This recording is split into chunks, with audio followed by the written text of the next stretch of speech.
മോദി എല്ലാം പുതുക്കിപ്പണിയുന്ന തിരക്കിലാണ്. കോൺഗ്രസിൽ നിന്ന് BJP അവർക്ക് ഏകപക്ഷീയമായി അധികാരം ലഭിച്ച സാഹചര്യത്തിൽ എല്ലാ നിയമങ്ങളും ഉടച്ചു വാർക്കുകയാണ്. അതുമാതിരി തന്നെ വിദേശ നിക്ഷേപത്തിന് എല്ലാ വാതിലുകളും മോദി തുറന്നു കൊടുക്കുകയാണ്.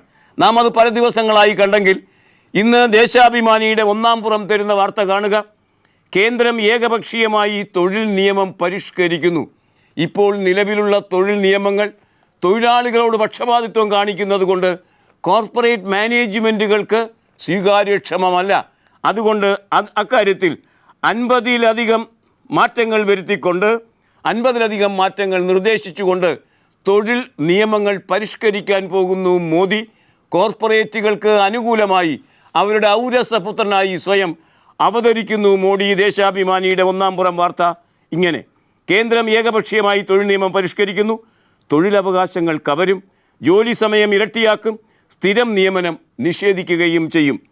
നിക്ഷേപകരെ പ്രോത്സാഹിപ്പിക്കാനെന്ന പേരിൽ കേന്ദ്ര സർക്കാർ നിലവിലുള്ള തൊഴിലവകാശങ്ങൾ പലതും ഇല്ലാതാക്കി തൊഴിൽ നിയമങ്ങൾ പരിഷ്കരിക്കുന്നു. ജോലി സമയം ഇരട്ടിയാക്കൽ, 3 മാസത്തെ ഓവർടൈം ജോലിയുടെ പരിധി 50 നിന്ന് 100 മണിക്കൂറായി ഉയർത്തൽ തുടങ്ങിയവയാണ് മാറ്റങ്ങൾ. ഈ മാറ്റങ്ങൾ നടപ്പാക്കുമ്പോൾ ട്രേഡ് യൂണിയനുകൾ ആയിട്ട് ഒരു ഒരു ചർച്ച പോലും മോദി നടത്തുന്നില്ല. കാണുക, ട്രേഡ് യൂണിയനുകളുമായി ചർച്ച നടത്താതെയും മന്ത്രിസഭാ തീരുമാനങ്ങളുടെ വിശദാംശങ്ങൾ പോലും പുറത്തുവിടാതെയും സംശയകരമായ രീതിയിലാണ് ഏകപക്ഷീയമായ നടപടികൾ. 40 പേർ വരെ പണിയെടുക്കുന്ന സ്ഥാപനങ്ങളിൽ തൊഴിൽ നിയമങ്ങളുടെ പരിധിയിൽ നിന്ന് ഒഴിവാക്കിയിരിക്കുന്നു. ഇപ്പോൾ ESI, EPF തുടങ്ങിയ ആനുകൂല്യങ്ങൾ ലഭിക്കുന്നതിന് 20 പേർ പണിയെടുക്കുന്ന സ്ഥാപനങ്ങളെ കർശനമായി അതിൽ ഉൾപ്പെടുത്തണം എന്ന് നിയമം നിൽക്കുമ്പോൾ 40 പേർ വരെ ജോലി ചെയ്യുന്ന സ്ഥാപനങ്ങളിൽ ഇത്തരം സുരക്ഷാ സന്നാഹങ്ങൾ ആവശ്യമേയില്ല എന്ന് മോദി കരുതുന്നു.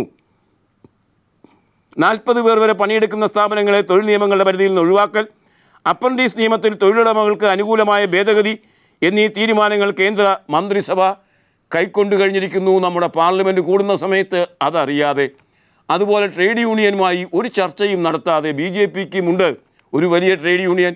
അവരാരും അറിയാതെയാണ് മോദി തീരുമാനം എടുക്കുന്നത് എന്നാണ് ഈ വാർത്ത നമ്മോട് പറയുന്നത്. ഈ വാർത്ത തന്നെ മാധ്യമം ഇന്ന് ലീഡ് വാർത്തയാക്കിയിരിക്കുന്നു. തൊഴിൽ നിയമങ്ങളിൽ പൊളിച്ചെഴുത്ത്, 40-ൽ താഴെ തൊഴിലാളികളുള്ള സ്ഥാപനങ്ങളെ തൊഴിൽ ചട്ടങ്ങളിൽ നിന്ന് ഒഴിവാക്കും. വേതനത്തോടു കൂടിയ വാർഷിക അവധികൾ കുറയ്ക്കും. സ്ത്രീ തൊഴിലാളികൾക്കുള്ള രാത്രി ജോലി വിലക്ക് നീക്കും. തൊഴിലാളി വിരുദ്ധം എന്ന് ട്രേഡ് യൂണിയനുകൾ. AS സുരേഷ് കുമാർ ദില്ലിയിൽ നിന്ന് അത് റിപ്പോർട്ട് ചെയ്യുന്നത് ഇങ്ങനെ: വ്യവസായികൾക്ക് കൂടുതൽ സഹായകമായ വിധത്തിൽ രാജ്യത്തെ വിവിധ തൊഴിൽ നിയമങ്ങൾ പരിഷ്കരിക്കാൻ കേന്ദ്ര സർക്കാർ തീരുമാനിച്ചു എന്നാണ് ഈ വാർത്ത നമ്മോട് പറയുന്നത്. ആ അർത്ഥത്തിൽ മോദി തൻ്റെ വിശ്വാസ്യത, കോർപ്പറേറ്റുകളുടെ മേലുള്ള തൻ്റെ ആ വിശ്വാസ്യത ഒരിക്കൽ കൂടി തെളിയിക്കുന്നു എന്നാണ് ഈ വാർത്ത നമ്മോട് പറയുന്നത്. ബ്ലൂ ബ്ലാക്ക് മെയിൽ ഒരു കേസിൻ്റെ പേരാണ്. സോളാർ കേസിന് തൊട്ടുപിറകെ സമാന സ്വഭാവത്തോടു കൂടിയ തരുണീമണികൾ പരേഡ് നടത്തുന്ന Saritha S. Nair fashion parade നടത്തുന്നു കോടതിയിൽ എന്ന് കോടതിക്ക് തന്നെ പരിതപിക്കേണ്ടി വന്ന അവസ്ഥ ഇനി പുതിയ 2 പെണ്ണുങ്ങളുടെ കാര്യമായി ബന്ധിപ്പിച്ച് കോടതിക്ക് പറയേണ്ടി വരാം. ഏതായാലും ബ്ലൂ ബ്ലാക്ക് മെയിൽ കേസ് കൂടുതൽ പേർ അക്കാര്യത്തിൽ പരാതി നൽകി പേടിച്ചിരുന്ന മറ്റാളുകൾ പരാതിയുമായി മുന്നോട്ട് വരുന്നു. ആ വാർത്ത മലയാള മനോരമ വർത്തമാനം പേജിൽ നമ്മോട് പറയുന്നു. അനാശാസ്യവും ഭീഷണിയും, കൂടുതൽ പേർ പരാതി നൽകി. പ്രതികളുടെ രാഷ്ട്രീയ ബന്ധം കണക്കിലെടുത്ത് കരുതലോടെയാണ് പോലീസ് നീങ്ങുന്നത് എന്നും മനോരമ കണ്ടെത്തുന്നു. വാർത്തയുടെ വിശദാംശം ഇപ്രകാരം: അനാശാസ്യ രംഗങ്ങൾ ഒളിക്യാമറയിൽ പകർത്തി ബ്ലാക്ക് മെയിൽ ചെയ്ത കേസിൽ കൂടുതൽ ഇരകൾ പോലീസിൻ്റെ മുന്നിലെത്തി. പരാതിയുടെ രഹസ്യ സ്വഭാവം ഉറപ്പാക്കുമെന്ന പോലീസ് നൽകിയ വാഗ്ദാനത്തെ തുടർന്നാണ് കൂടുതൽ പേർ എത്തിയത്. അതേസമയം ശരത്ചന്ദ്ര പ്രസാദുമായി ബന്ധിപ്പിച്ച് ഈ കേസിൻ്റെ മുന്നേറ്റത്തിൻ്റെ വിശദാംശങ്ങളും മനോരമ അതിനൊപ്പം തരുന്നു. ശരത്തിനെ പോലീസ് ചോദ്യം ചെയ്തു. ജയചന്ദ്രൻ്റെ ലാപ്ടോപ്പ് കണ്ടെടുത്തു. ബ്ലാക്ക് മെയിൽ പെൺവാണിഭത്തിലെ പ്രതി ജയചന്ദ്രനെ 16 ദിവസം ഒടുവിൽ കഴിഞ്ഞ MLA ഹോസ്റ്റലിൽ കൊണ്ടുപോകാതെ പോലീസിൻ്റെ തെളിവെടുപ്പ്. അതേസമയം മുൻ MLA T. ശരത്ചന്ദ്ര പ്രസാദിനെ പോലീസ് ചോദ്യം ചെയ്തു എന്നാണ് ഈ വാർത്ത നമ്മോട് പറയുന്നത്. അറച്ചറച്ചാണെങ്കിലും പോലീസ് ലേശം മുന്നോട്ട് ഇക്കാര്യത്തിൽ പോയിരിക്കുന്നു. എന്നാൽ ഈ കേസുമായി ബന്ധിപ്പിച്ച് KPCCയുടെ യോഗത്തിൽ സുധീരൻ അധീരനാകുന്നുവോ? KPCC യോഗവുമായി ബന്ധിപ്പിച്ച വാർത്ത ദേശാഭിമാനി പൊതുവാർത്താ പേജിൽ തരുന്നു. നിർണായക വിഷയങ്ങൾ ചർച്ച ചെയ്യാതെ KPCC യോഗം. വിവാദ വിഷയങ്ങൾ പഠിച്ചില്ല. സുധീരൻ്റെ നിലപാട് പരിഹാസ്യം. സംസ്ഥാന ഭരണത്തെയും UDFനെയും പ്രതിസന്ധിയിലാക്കിയ വിവാദ വിഷയങ്ങൾ ചർച്ച ചെയ്യാതെ KPCC ഭാരവാഹികളുടെ യോഗം പ്രഹസനമായി.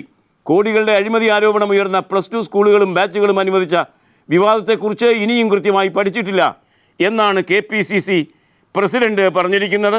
ബ്ലൂ ഫിലിം ബ്ലാക്ക് മെയിലിംഗ് തട്ടിപ്പ്. ബിന്ധ്യയ്ക്കും ജയചന്ദ്രനും പിന്നിൽ വൻ കരങ്ങൾ എന്ന് ആ കേസിലെ ഏക സാക്ഷി പറയുന്നു. അതിങ്ങനെ: ബ്ലൂ ഫിലിം ബ്ലാക്ക് മെയിലിംഗ് തട്ടിപ്പിന് പിന്നിൽ വൻ കരങ്ങളുണ്ട് എന്ന് കേസിലെ സാക്ഷി വിൽസൺ പെരേര. മുഖ്യപ്രതികളായ ബിന്ധ്യ തോമസിനും റുക്സാനയ്ക്കും ജയചന്ദ്രനും പിന്നിലുള്ളവർ ഇനിയും പുറത്തു വരാനുണ്ട്. ഭരണതലത്തിൽ ഇവർക്ക് വൻ സ്വാധീനമുണ്ടെന്നും വിൽസൺ പെരേര മാധ്യമങ്ങളോട് പറഞ്ഞ കാര്യവും ഇന്ന് ദേശാഭിമാനി പൊതുവാർത്താ പേജിൽ നമുക്ക് തരുന്നുണ്ട്. MLA ഹോസ്റ്റൽ ഒഴിവാക്കിക്കൊണ്ടാണ് ജയചന്ദ്രൻ്റെ മൊഴി പോലീസ് എടുത്തത് എന്ന കാര്യം ദേശാഭിമാനി ഇന്ന് ലീഡ് വാർത്തയാക്കിയിരിക്കുന്നു. Blue film blackmailing case തെളിവെടുപ്പ്. MLA ഹോസ്റ്റൽ ഒഴിവാക്കി. ശരത്ചന്ദ്ര പ്രസാദിൻ്റെ മൊഴിയെടുത്തത് നിമിഷങ്ങൾ കൊണ്ട്. അന്വേഷണ സംഘത്തിന് മേൽ ശക്തമായ രാഷ്ട്രീയ സമ്മർദ്ദം. ജയചന്ദ്രൻ്റെ ലാപ്ടോപ്പ് കണ്ടെടുത്തു. ബ്ലൂ ഫിലിം ബ്ലാക്ക് മെയിലിംഗ് കേസിലെ മുഖ്യപ്രതി ജയചന്ദ്രനെ MLA ഹോസ്റ്റലിൽ എത്തിച്ച് തെളിവെടുക്കാതെ പോലീസിൻ്റെ അന്വേഷണ പ്രഹസനം. ജയചന്ദ്രന് MLA ഹോസ്റ്റലിൽ ഒഴിവിൽ കഴിയാൻ മുറിയെടുത്തു കൊടുത്ത KPCC ജനറൽ സെക്രട്ടറി ശരത്ചന്ദ്ര പ്രസാദിൻ്റെ മൊഴിയെടുത്തെന്ന് വരുത്തി തീർത്ത അന്വേഷണ സംഘം മടങ്ങി. ജയചന്ദ്രൻ്റെ ലാപ്ടോപ്പ് സുഹൃത്തിൻ്റെ വീട്ടിൽ നിന്ന് കസ്റ്റഡിയിൽ എടുത്തിട്ടുണ്ട്.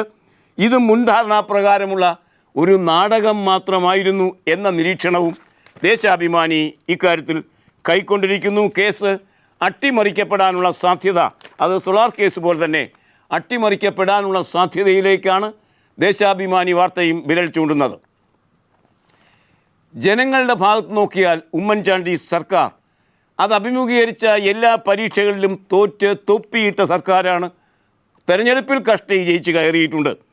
എന്നാൽ മനോരമ പറയുന്നത് ഈ സർക്കാരിന് ഇന്ന് +2 പരീക്ഷ എന്നാണ്. +2 അനുവദിച്ച കാര്യത്തിൽ വലിയ കോഴ ആക്ഷേപം നിലനിൽക്കുന്ന സമയത്ത് അതേ സംബന്ധിച്ച് കോടതി ആവശ്യപ്പെട്ട റിപ്പോർട്ട് കൊടുക്കുമ്പോൾ മനോരമ പറയുന്നു സർക്കാരിനെ ഇന്ന് +2 പരീക്ഷ, +2 ഉത്തരവും അനുബന്ധ രേഖകളും ഹാജരാക്കണമെന്ന് ഹൈക്കോടതി മാനദണ്ഡങ്ങൾ മറികടന്നെന്ന ആരോപണത്തിന് വിശദീകരണവും നൽകണം. മലയാളം മനോരമ അത് ലീഡ് വാർത്തയാക്കിയിരിക്കുന്നു. വിശദാംശങ്ങൾ ഇപ്രകാരം: സംസ്ഥാനത്ത് +2 സ്കൂളുകളും അധിക ബാച്ചും അനുവദിച്ച സർക്കാർ ഉത്തരവും അതിനാധാരമായ രേഖകളും ഹാജരാക്കാൻ ഹൈക്കോടതി നിർദ്ദേശിച്ചു. ഇതനുസരിച്ച് മന്ത്രിസഭാ ഉപസമിതി തീരുമാനത്തിൻ്റെയും ഹയർ സെക്കൻഡറി ഡയറക്ടർ അധ്യക്ഷനായ സമിതിയുടെ ശുപാർശയുടെയും ബന്ധപ്പെട്ട രേഖകൾ ഹാജരാക്കേണ്ടി വരും. +2 അനുവദിക്കുന്നതിൽ ചട്ടങ്ങളും മാനദണ്ഡങ്ങളും മറികടന്നു എന്ന ആരോപണത്തെക്കുറിച്ച് സർക്കാരിൻ്റെ വിശദീകരണത്തിനായി കേസ് ഇന്ന് വീണ്ടും പരിഗണിക്കുകയാണ്. തുടർ വാർത്ത നാളെ നമുക്ക് പത്രങ്ങളിൽ കാണാനാകും.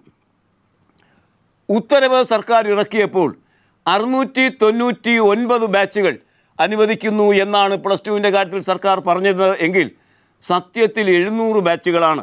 അതേ സംബന്ധിച്ച വാർത്ത കാണുക. 131 പഞ്ചായത്തുകളിൽ ഓരോ ബാച്ച് വീതമുള്ള പുതിയ സ്കൂളുകളും എറണാകുളം മുതൽ കാസർഗോഡ് വരെ ജില്ലകളിൽ 95 സ്കൂളുകൾ അപ്ഗ്രേഡ് ചെയ്ത് 143 ബാച്ചുകളും വേണ്ടത്ര പഠന സൗകര്യമില്ലാത്ത മേഖലയിലെ 400 സ്കൂളുകളിൽ 426 അധിക ബാച്ചുമാണ് അനുവദിച്ചത്. മന്ത്രിസഭാ യോഗം അംഗീകരിച്ച പട്ടികയാണ് ഇതെങ്കിലും അന്ന് ആകെ ബാച്ചുകളുടെ എണ്ണം 699 എന്ന് തെറ്റായി കണക്കാക്കുകയായിരുന്നു. ഒരു ബാച്ച് അന്ന് കുറഞ്ഞുപോയി. 700 ബാച്ചുകളാണ് സത്യത്തിൽ അനുവദിച്ചിരിക്കുന്നത്. കച്ചവടത്തിൻ്റെ സാധ്യത ഒരു ബാച്ച് കൂടി കൂടുമ്പോൾ കൂടുന്നു എന്ന് നമുക്കറിയാം. അതാണ് സംഭവിച്ച ഒരു മാറ്റം എന്ന് ഈ പത്രവാർത്ത നമ്മോട് പറയുന്നു.